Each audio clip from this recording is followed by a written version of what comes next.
الحمد للہ رب العالمین والعاقبۃ للمتقین والصلاة والسلام علی سید المرسلین وعلی آلہ وصحبہ اجمعین اما بعد فاعوذ باللہ من الشیطان الرجیم بسم اللہ الرحمن الرحیم ان اللہ مع الصابرین۔ بحمد اللہ تعالی، اللہ کا فضل خاص ہے کہ ہم کو اللہ نے مسلمان بنایا اور ایمان والوں میں ہم کو دنیا میں بھیجا۔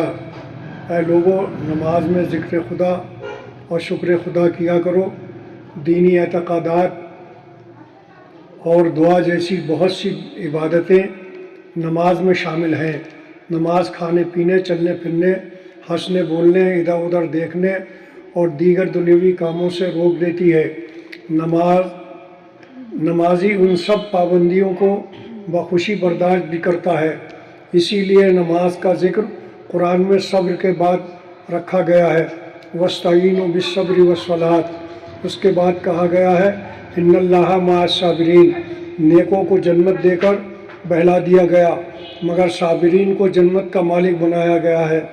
جنت کا مالک، مگر صابرین کو جنت کا مالک خود مل جائے گا، خود اپنا لے گا۔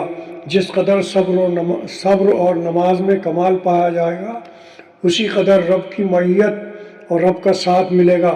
تم ہر کام میں بخوبی ثابت قدم تبھی رہ سکو گے جب صبر اور نماز پر پختگی کے ساتھ قائم رہو گے۔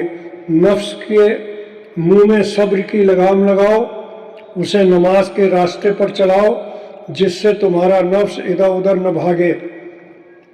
نفس کو اس کی ناجائز خواہشات سے روکنے کا نام صبر ہے۔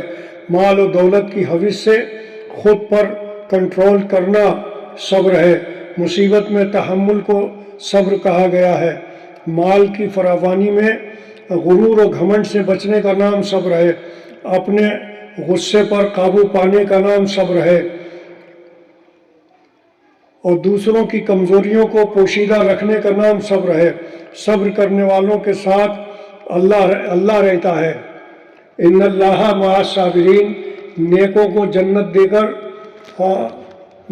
دے کر اور ان کو رحمت سے مالا مال کیا جائے گا، لیکن صابرین اللہ کے ساتھ رہیں گے۔ مسلمانوں کو اللہ نے اپنے ذکر اور شکر کا حکم دیا ہے، کفران نعمت سے روکا ہے۔ صبر کی حقیقت یہ ہے کہ سختی اور مشکل حالات میں دل پر بدگمانیاں اور کدورتوں کا سایہ نہ پڑنے پائے۔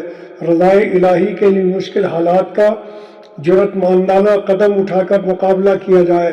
نفس کو اس کی ناجائز خواہشات سے کسی بھی حال روکا جائے۔ صبر جسمانی بدن پر مشقتیں جھیلنے کا نام ہے۔ نفس کو برائیوں سے روک لینا اور بھلائیوں پر آمادہ کر لینے کا نام زندگی ہے۔ ہمارے پیارے مسلمانوں، نماز میں ذکر بھی ہے اور فکر بھی ہے اور شکر بھی ہے، دعا بھی ہے، جبکہ صبر نماز کا پہلا رکن ہے، کیونکہ نماز میں کھانا پینا، ہنسنا بولنا، ادھر ادھر دیکھنا، چلنا پھرنا، سبھی چیزوں سے نماز روک دیتی ہے۔ اس لیے نماز کو صبر کے ساتھ اللہ نے بیان کیا ہے۔ یا ایھا الذین آمنوا استعینوا بالصبر والصلاۃ ان اللہ مع الصابرین، اے ایمان والو، صبر اور نماز سے مدد چاہو، بے شک اللہ صابروں کے ساتھ ہے۔ اور صبر و شکر سے افضل ہے۔ شکر کی زیادتی کرنا چاہیے اور شکر سے انکار کرنے والا اللہ کا انکاری ہے۔ صابرین رب کی رضا پر قائم رہنے کا نام ہے اور رب کی رضا ساری دنیا کے مال سے بہتر ہے۔ نماز میں اللہ سے باتیں ہوتی ہیں اور پیارے مصطفیٰ صلی اللہ علیہ وآلہ وبارک وسلم کی ذات مقدس پر سلام پڑھا جاتا ہے اور سلام پیش کیا جاتا ہے۔ اسی سے مسلمان کی معراج ہے۔